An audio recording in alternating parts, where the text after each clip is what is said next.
I've been asked to define grace.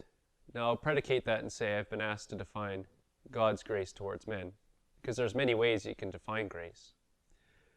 Before I became a believer in the Lord Jesus Christ, I really thought grace was something you did before dinner. But I've come to know now more about what grace actually is.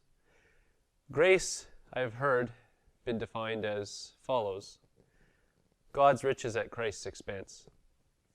While this is not a bad definition, I find it somewhat inadequate, or lacking, deficient. I think the best definition I've heard of grace is really only 3 words long: God's unmerited favor. Now, I think this is a better definition for several reasons.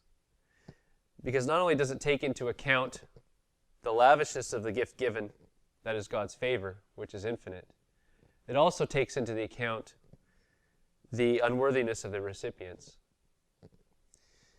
God is not bestowing his glorious riches on benign, neutral parties.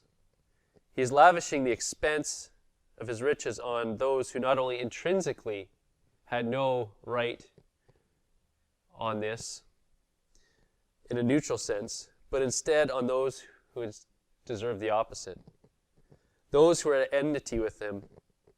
Those who would crucify and kill his only begotten Son. That is grace.